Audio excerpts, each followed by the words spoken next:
Neste vídeo vamos introduzir um novo conceito físico que é o conceito de momento linear. Mas antes de eu vos explicar matematicamente o que é o momento linear, vamos pensar aqui num exemplo. Imaginem que temos um carro e um caminhão a descer uma colina e que no fundo dessa colina existe uma parede de tijolo. Se o carro for a uma velocidade v igual à velocidade v do caminhão, eu pergunto-vos, qual destes é que vai provocar mais estragos quando embater na parede? Bem, vocês sabem me dizer que como têm ambos a mesma velocidade, como o caminhão é mais pesado, com certeza vai provocar mais estragos.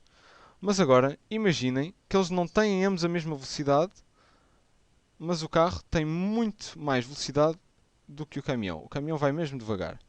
Qual destes é que vai provocar mais estragos? Apesar do caminhão ter uma massa maior, o carro, se for rápido o suficiente, vocês sabem, que pode provocar mais estragos do que o caminhão.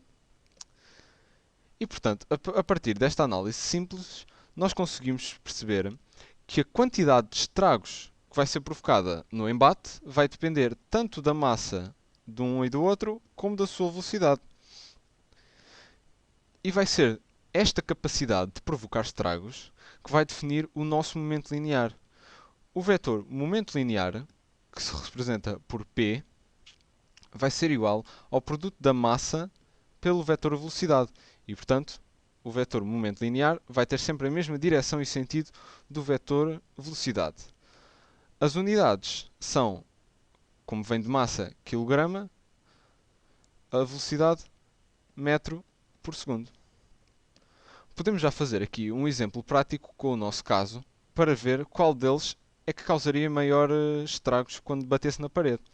Imaginem que o carro tem uma massa de 500 kg e que o caminhão tem uma massa de 5.000 kg. Agora, imaginem que o carro vai a uma velocidade de 20 metros por segundo e que o caminhão vai a uma velocidade de 1 metro por segundo. Ora, nós podemos calcular o momento linear do carro. Agora vou fazer apenas em módulo, porque estamos a uma dimensão.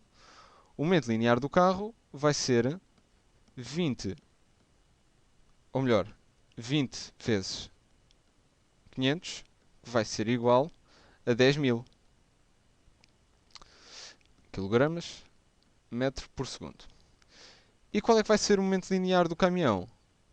Vai ser 5.000 vezes 1, que é igual a 5.000 kg metro por segundo. Ou seja, o momento linear do carro é maior do que o momento linear do caminhão. Ou seja, neste caso, seria o carro que causaria mais estragos quando batesse na parede. Voltando aqui à nossa expressão do momento linear, reparem como nós podemos relacionar este vetor momento linear com as leis de Newton. Se nós derivarmos em ordem ao tempo o momento linear, ficamos com dp dt vai ser igual a d, massa vezes velocidade, dt. Assumindo que a massa se mantém constante, não é? Por exemplo, no caso do carro, nós não temos massa a entrar ou a sair do carro, isto fica apenas igual ao produto da massa pela derivada da velocidade em ordem ao tempo. E a derivada da velocidade em ordem ao tempo é simplesmente massa vezes aceleração, que como vocês já sabem, é igual à força. Ou seja, nós chegamos à conclusão que a variação do momento linear com o tempo é igual à força aplicada no corpo. E vamos ver como isto faz sentido. Por exemplo, se nós tivermos um corpo com um grande momento linear, por exemplo, o carro a mover-se muito rápido, para nós o fazermos parar num intervalo ΔT muito pequeno, a quantidade ΔP sobre ΔT vai ser muito grande. E, portanto, a nossa força também vai ser muito grande. É por esta razão que, por exemplo, quando batemos com a cabeça na parede, nos dói muito. Porquê? Mesmo que o nosso momento linear não seja muito grande, que o momento linear da nossa cabeça não seja muito grande, a parede para-nos num intervalo de tempo muitíssimo pequeno e, portanto, nós sentimos uma força muito grande, mesmo que não vamos com muita força contra a parede. Por outro lado, se nós saltarmos para uma piscina, o nosso momento linear até pode ser grande, mas como a água demora mais tempo a parar-nos, aplica uma força menor sobre nós e, portanto, dói-nos menos. Com toda esta análise, estamos prontos para ver como é que o momento linear varia não só para um corpo, como neste caso um carro ou um caminhão, mas para um conjunto muito grande de partículas. E para isto eu aconselhava-vos a ver o vídeo de centro de massa, que é o vídeo anterior. Imaginem que temos aqui muitas partículas juntas, umas ao lado das outras, e que nós consideramos isto como sendo o nosso sistema. E vamos dizer que cada uma delas tem um certo momento linear, PI, em que já vimos o que é que este significa no vídeo anterior. E vamos dizer que estas partículas interagem com a força gravítica umas com as outras. Ou seja, por exemplo, esta partícula exerce uma força assim, esta exerce uma força assim, depois temos outra força aqui e outra força aqui, e por aí adiante, todas pela lei da ação-reação. E agora, basta-nos pensar o que é que será o momento linear do centro de massa. Como nós sabemos que a velocidade do centro de massa é dada pela expressão a velocidade do centro de massa é igual ao somatório em todas as partículas I até N de massa da partícula I vezes a velocidade da partícula I sobre a massa total.